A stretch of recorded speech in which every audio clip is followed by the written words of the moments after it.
starting spots. How excited are you to have a chance to get back out there and make plays on offense? I'm really excited. I mean, it's been a long time coming. I enjoy obviously returning punts and kicks for a living, but I think it's time for me to make a difference on offense, and that's what I've been training for this past year and a half. While we just during COVID, while we went through 2 camps now, so had a lot of time to prepare for week 1 here, and I'm so excited to get out there.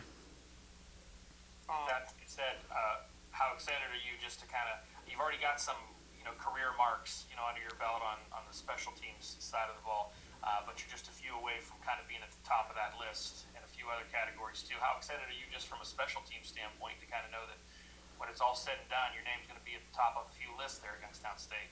I mean, yeah, it's an exciting time to know I'm a few yards away from all time.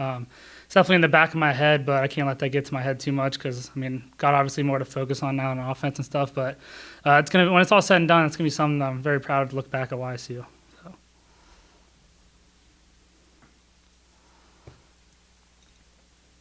What do you think of North Dakota State's defense? I mean, that's one area where you can get a decent amount of film. That it's not different. They don't do too much changing. It doesn't seem like over there. What have you seen from them that makes them tough? We haven't watched. We just started watching film on them, but from what I see, I mean, they run a couple base defenses that we are going to adjust to. We know what we have to do to be able to beat the certain coverages that they have on us. A lot of guys moving around different spots on defense, but I think we have a good game plan going into game 1 so far. Jake, can you just talk about, Mark and Joe and just, what they bring to it? Coach says, both are probably going to play on Sunday and that will kind of work its way out. We can just talk about those two. Yeah, Mark and Joe they're great teammates. They're both great quarterbacks. I think whoever's out there during the game, whether it's Joe, Mark, I think they're both going to get the job done.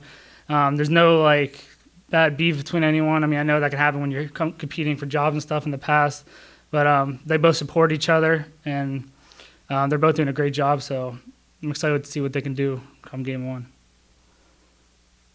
this team feel a lot closer than it has in years past? I mean, you've been there through, some different coaches. So, obviously Coach Phillips pushes brotherhood. And, like Griffin was telling us that he had a quiz on how well you know your teammates, and he graded it, and gave bonus points out. Do you notice, number one, a difference in this team being closer for reasons like that? And then I guess the second part of that is how well did you do on that quiz?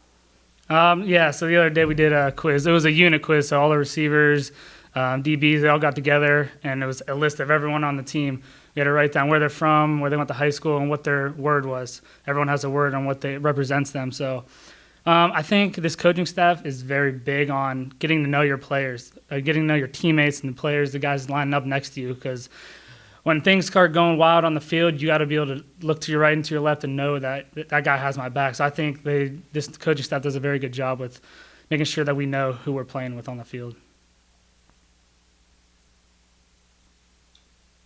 Jake, what's been the weirdest part of getting ready for a spring season? Obviously, things a lot different. So what was the focus in the fall to get ready for the spring, and just what's been this whole experience? What's it been like? It's been a roller coaster. I mean, started back last spring. We were about to have spring ball with this first coaching staff, and then that got canceled.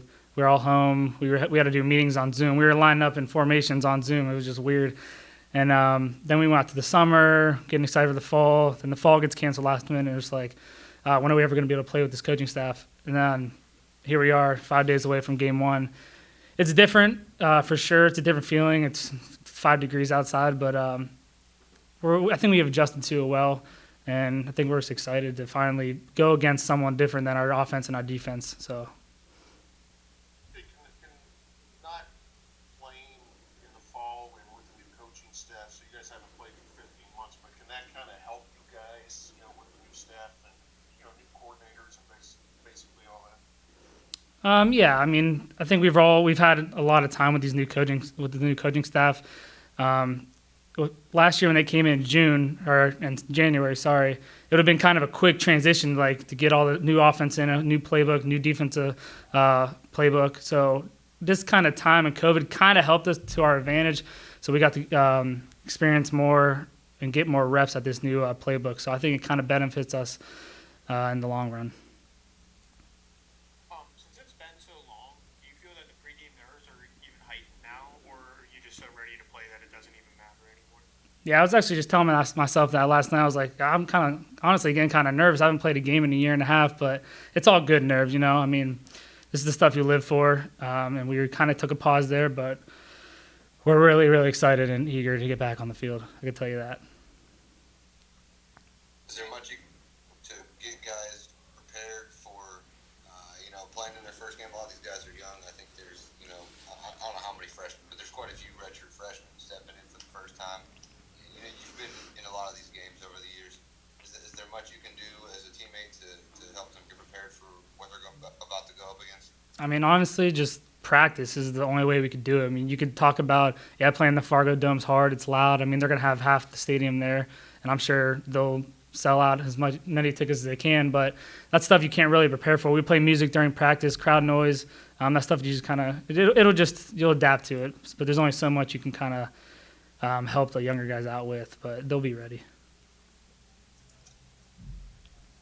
Jay, can you talk a little bit about Coach Rothenbuehler and the offensive staff, and just maybe what the differences are and what he brings to the offense, maybe what fans will see when your offense takes the field? Coach Troy's a great coach and a great OC. The fans are going to be, I think everyone's going to be very excited, and we're going to be running a lot of quick game, hopefully, and I can't tell you too much, obviously, because I don't want to give our plays away, but Coach Troy's done a great job with details. Whenever he does something wrong, he'll bring it to the side, tell you what you did wrong, just tell you to fix it. He tries not to yell at you too much, but sometimes it gets carried away. But I love him, and I'm really excited to play for him.